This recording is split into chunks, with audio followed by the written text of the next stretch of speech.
정부가 밀어주는 국민성장펀드 나에게 어떤 혜택이 있을까? 개념부터 혜택, 조건까지 총정리하였습니다. 오늘은 최근 정부가 발표한 국민성장펀드에 대해 완전히 분해해서 설명드리겠습니다. 아마 뉴스에서 이 단어를 들어보셨을 겁니다. 하지만 정확히 무엇인지, 나에게 어떤 혜택이 있는지, 어떤 조건이 필요한지 명확하게 아시는 분은 많지 않을 것 같습니다. 그래서 오늘 이 영상 하나로 모든 것을 정리해 드리겠습니다. 국민성장펀드가 무엇인지, 기존 상품들과 어떻게 다른지, 세제 혜택은 얼마나 되는지, 가입 조건과 방법은 무엇인지, 그리고 가장 중요한 투자 시 주의사항까지 모두 다루겠습니다. 감정이나 추측이 아닌 팩트와 숫자로만 말씀드리겠습니다. 시작하겠습니다. 일부 국민성장펀드란 무엇인가? 먼저 이 상품이 왜 만들어졌는지 알아야 합니다. 한국의 가계 금융자산은 약 5천조 원이 넘습니다. 그런데 이 중 상당 부분이 예금과 적금에 집중되어 있습니다. 자본시장을 통한 투자 비중이 선진국에 비해 낮은 편이죠. 정부는 두 가지 목표를 가지고 있었습니다. 첫째, 국민들의 자산 형성을 지원한다. 특히 중산층과 서민층이 장기 투자를 통해 자산을 늘릴 수 있도록 돕겠다는 것입니다. 둘째, 시중 유동성을 자본시장으로 유도한다. 가계 자금이 기업에 투자되면 기업 성장으로 이어지고 이것이 다시 경제 성장과 일자리 창출로 연결된다는 논리입니다. 이런 배경에서 국민성장펀드가 설계되었습니다. 국민성장펀드 핵심 구조는 간단히 말해 세제 혜택이 있는 장기 투자 상품입니다. 개인이 펀드에 돈을 투자하면 정부가 세금 감면 혜택을 제공합니다. 대신 일정 기간 이상 유지해야 한다는 조건이 붙습니다. 기본 구조는 이렇습니다. 연간 최대 600만 원까지 납입할 수 있습니다. 총 한도는 1억 원입니다. 의무 보유 기간은 3년이며 이 기간을 채우면 세제 혜택을 받을 수 있습니다. 투자 대상은 국내 주식형 펀드입니다. 정확히는 국내 주식 편입 비율이 60% 이상인 펀드에 투자됩니다. 기존 상품과의 차이점. 이미 유사한 상품들이 있었습니다. ISA, 연금저축, IRP 등이죠. 국민성장펀드는 이들과 어떻게 다를까요? ISA는 만능통장이라고 불립니다. 예금, 펀드, ETF 등 다양한 상품을 담을 수 있고 수익에 대해 200만 원 또는 400만 원까지 비과세 혜택이 있습니다. 하지만 의무 보유 기간은 3년입니다. 연금저축과 IRP는 노후 대비 상품입니다. 세액공제 혜택이 있지만 55세 이후에만 인출할 수 있고 중도 인출 시 페널티가 있습니다. 국민성장펀드는 중간 지점에 있습니다. 연금 상품처럼 장기간 묶이지 않으면서도 일반 펀드보다 세제 혜택이 큽니다. 3년만 유지하면 되기 때문에 상대적으로 유연합니다. 2부 세제 혜택 상세 분석했습니다. 이제 가장 중요한 부분입니다. 세제 혜택이 정확히 얼마나 될까요? 국민성장펀드의 세제 혜택은 크게 두 가지로 나뉩니다. 첫째, 납입액에 대한 소득 공제입니다. 연간 납입액의 일부를 소득에서 공제해주는 방식입니다. 구체적인 공제율과 한도는 소득 구간에 따라 다릅니다. 둘째, 수익에 대한 세금 감면입니다. 일반적으로 금융소득은 15.4%의 세금이 부과됩니다. 배당소득세 14%에 지방소득세 1.4%를 더한 금액이죠. 국민성장펀드는 이 세금을 감면하거나 면제해줍니다. 구체적 계산 예시. 숫자로 보겠습니다. 연간 600만 원을 5년간 납입한다고 가정하겠습니다. 총 투자액은 3천만 원입니다. 5년 후 수익률이 연평균 7%였다면 총 자산은 약 3,450만 원이 됩니다. 수익금은 450만 원입니다. 일반 펀드라면 이 450만 원에 대해 15.4%의 세금이 부과됩니다. 약 69만 원을 세금으로 내야 하죠. 하지만 국민성장펀드라면 이 세금이 전액 또는 대부분 면제됩니다. 69만 원을 아끼는 셈입니다. 여기에 납입 시 소득공제 혜택까지 더하면 실질적인 세제 혜택은 더 커집니다. 소득 수준에 따라 다르지만 연간 납입액 600만 원에 대해 약 50만 원 정도의 세금 환급을 받을 수 있다고 가정하면 5년간 총 250만 원의 환급이 발생합니다. 정리하면 5년간 총 320만 원 정도의 세제 혜택을 받는 것입니다. 소득 구간별 차이. 중요한 점은 소득에 따라 혜택이 다르다는 것입니다. 고소득자일수록 소득 공제의 절대 금액은 크지만 공제 한도가 제한적입니다. 반대로 중저소득자는 상대적으로 높은 공제율을 적용받을 수 있습니다.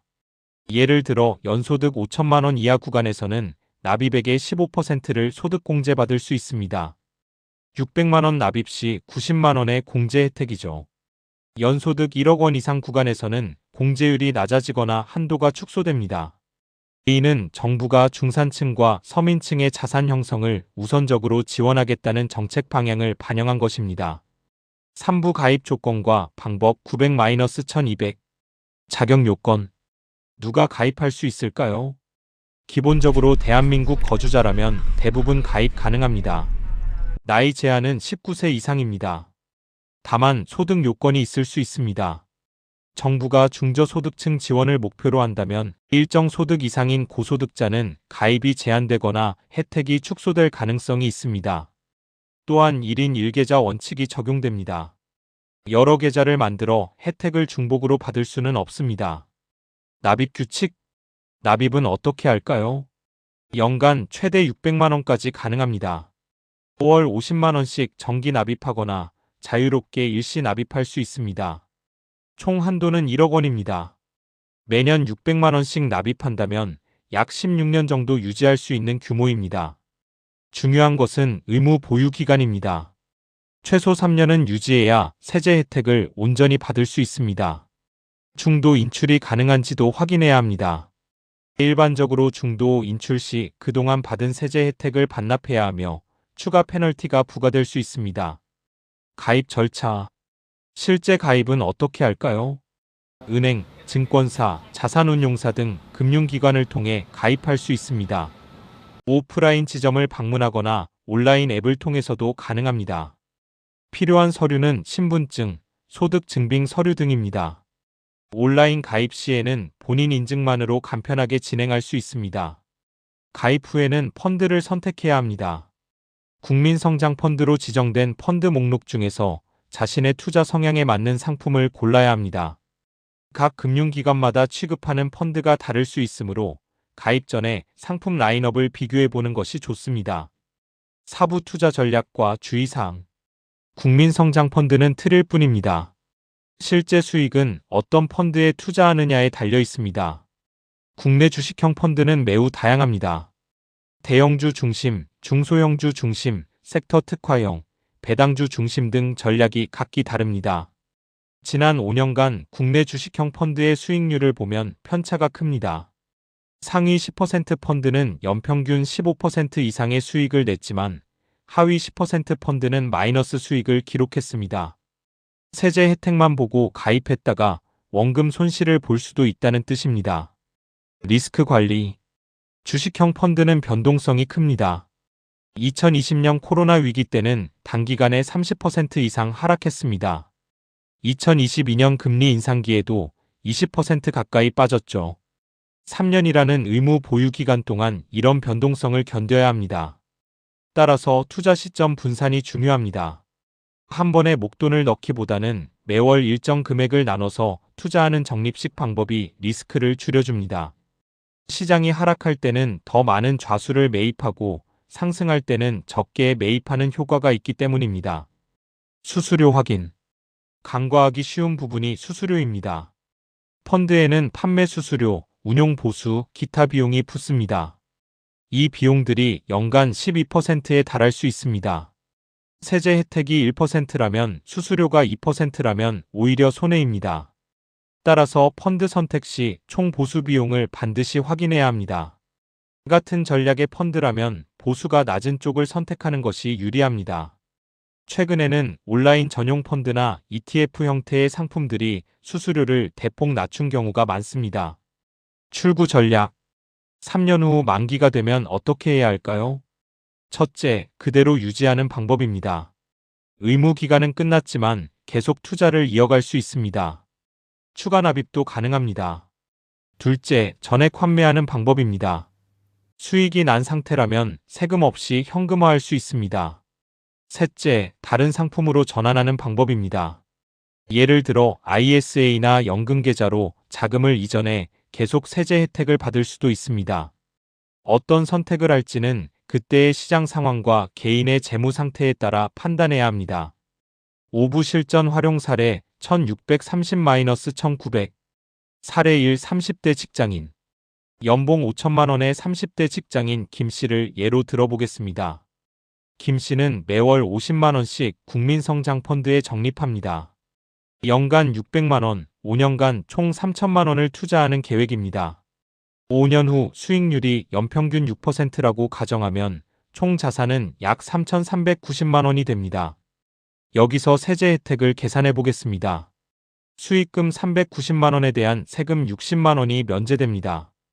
매년 납입 시 소득공제로 약 40만 원씩 5년간 200만 원의 환급을 받습니다. 총 260만 원의 세금을 절감하는 효과입니다.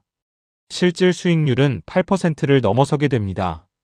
김 씨는 이 자금을 주택 구입 목돈 마련에 활용할 계획입니다. 사례 2 50대 자영업자 연소득 7천만 원의 50대 자영업자 이 씨의 경우입니다. 이 씨는 노후 준비가 부족한 상태입니다. 연금저축과 IRP는 이미 한도를 채웠고 추가로 자산을 늘릴 방법을 찾고 있었습니다. 국민성장펀드에 매년 600만 원씩 10년간 투자하기로 했습니다. 소득공제 혜택은 상대적으로 적지만 수익에 대한 비과세 혜택은 동일합니다. 10년 후 총 투자금 6천만 원이 연평균 5% 수익으로 약 7,550만 원이 되었다고 가정하면 수익금 1,550만 원에 대한 세금 240만 원을 아끼게 됩니다. 이 씨는 이 자금을 은퇴 후 생활자금으로 활용할 계획입니다.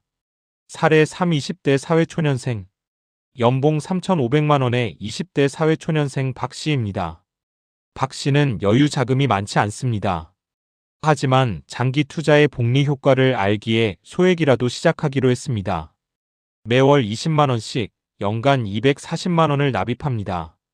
20년간 꾸준히 투자하면 총 투자금은 4,800만 원입니다. 연평균 7% 수익을 가정하면 약 1억 원이 됩니다. 수익금 5,200만 원에 대한 세금 800만 원이 절감됩니다. 매년 소득공제 혜택까지 더하면 총 1,000만 원 이상의 세제 혜택을 받게 됩니다. 박 씨는 이것을 노후 자금의 첫 번째 버팀목으로 삼을 계획입니다. 결론 및 체크리스트 정리하겠습니다. 국민성장펀드는 정부가 국민의 자산 형성을 돕기 위해 만든 세제 혜택 상품입니다. 핵심은 3가지입니다. 첫째, 연간 600만 원까지 납입 가능하며 총 한도는 1억 원입니다. 둘째, 3년 의무 보유 시 납입액 소득 공제와 수익 비과세 혜택을 받습니다. 셋째, 국내 주식형 펀드에 투자하므로 원금 손실 가능성을 인지해야 합니다. 가입 전 반드시 확인할 사항입니다. 나의 소득 구간에서 정확한 세제 혜택이 얼마인지 계산해 보세요. 3년 이상 묶어둘 수 있는 여유 자금인지 확인하세요. 투자할 펀드의 과거 수익률과 변동성을 점검하세요. 총 보수 비용이 얼마인지 비교하세요. 중도 인출 시 페널티 조건을 확인하세요. 국민성장펀드는 도구일 뿐입니다. 이 도구를 어떻게 활용하느냐는 여러분의 재무 목표와 투자 성향에 달려 있습니다. 오늘 영상이 여러분의 현명한 선택에 도움이 되기를 바랍니다. 여기까지입니다. 구독, 좋아요 부탁합니다. 시청해주셔서 감사합니다.